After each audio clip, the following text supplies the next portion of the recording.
The biggest upgrades to the Pocket 3 are the new 1-inch CMOS sensor, which gives incredible low light performance, and 10-bit 420 D-Log M color profile. We also get 4K up to 120 frames a second, the new 2-inch rotating touchscreen, and if you get the Creator combo, you get the new DJI Mic 2 with 32-bit internal recording and timecode. But the biggest reason you're going to want this camera has almost nothing to do with any of those. And to test it, we're going in a helicopter looking for ice caves. And this is going to tell us a couple of things. One, how well the stabilization works in an incredibly difficult environment where everything is moving and vibrating. It's going to push the dynamic range of this camera to the limit. And if we find an ice cave, we'll really be able to push this new 1-inch sensor in low light and see how well it does.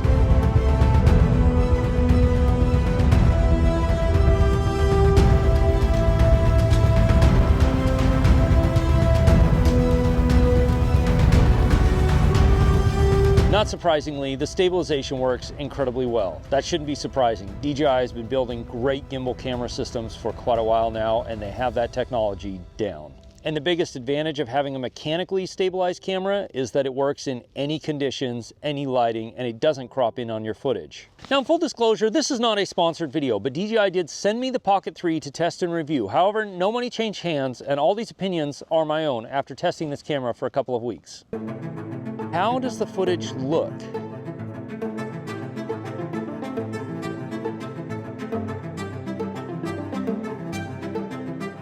It's no surprise that the 10-bit D-Log M out of this camera can be pushed really far and color graded to give some spectacular results. But what's surprising too is how well even the normal color profile handles dynamic range and gives you some great looking imagery. And as a really nice user feature for those of you who shoot Reels, Stories, TikToks a lot, flip the screen into vertical mode and the camera will automatically start recording up to 3K vertical video content. With the new 1-inch sensor, the low light on this camera is shockingly good.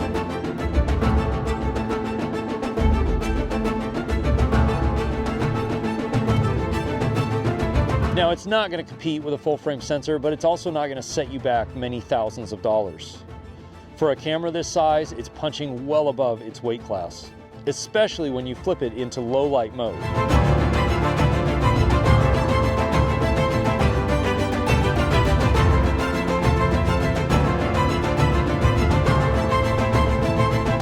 Now, the only downside of low light mode is that you only have access to normal color profile, but the imagery coming out of it is really good. Still, I would limit yourself to about 3200 ISO on the top end. Any higher than that, and you definitely start to see the image degrade a bit.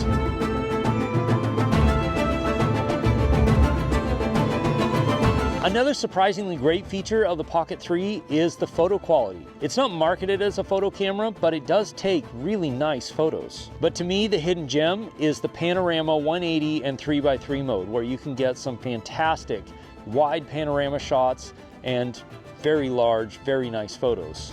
And that brings us to ActiveTrack. Now, I like ActiveTrack in the Pocket 2, but unfortunately I found it pretty hit or miss.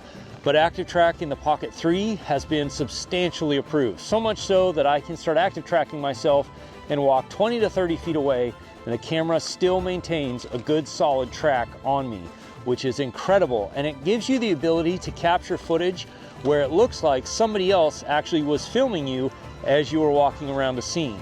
I found that one of the keys to get ActiveTrack to work really well on the Pocket 3 is to start tracking your subject close to the camera. Then you're free to move anywhere 20, 30, 40 feet away and you should have no problem.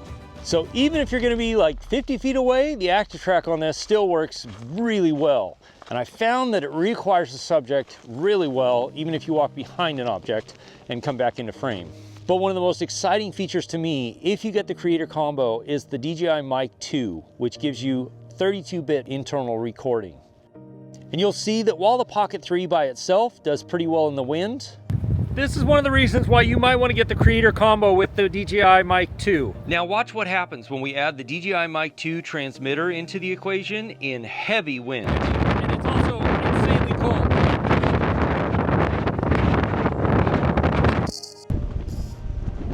But if we turn the DJI mic back on, the audio cleans up incredibly well. I mean, do you see how windy it is?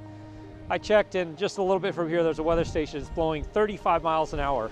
If you're enjoying this video, then consider subscribing. I do lots of real-world testing and tips and tutorials of filmmaking equipment and drones here in Alaska. let's jump back into the video. But that isn't all. The Pocket 3 will support up to 2 DJI Mic 2 transmitters, which means you could have 2 people mic'd up and do great travel vlogs or interviews or tutorials between 2 different people and have great audio from both of them. Now, I also tested the USB-C port, and you'll be happy to know that you can plug in USB-C compatible microphones like the Deity D4 Pro or this Sennheiser USB-C Lav, which both worked exactly like they should. The fact that DJI has been including timecode on the Action 4 and now on the Pocket 3 seems extemporaneous and really unnecessary, but I love it because I shoot on a lot of bigger productions where a lot of times I'm shooting behind the scenes stuff on a pocket camera like this or on an action camera.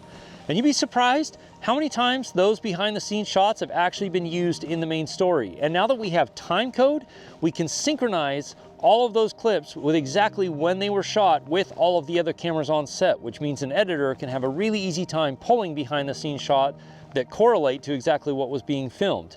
In this case, I filmed the entire helicopter trip using the Pocket 3. Both were synced using tentacle syncs with timecode. Then later we pulled them into post, synchronized them all up, and boom. You have every single clip shot with the Pocket 3 exactly synchronized to where it was recorded on the timeline. One of the main reasons you'd want a camera like this is to have pretty much everything you need in a tiny compact package that fits in the smallest of bags or even just in your pocket. The DJI Osmo Pocket 2 comes in at $519 for just the unit, but I highly recommend the Creator Combo, which comes in at $669 because of the extra features that you get.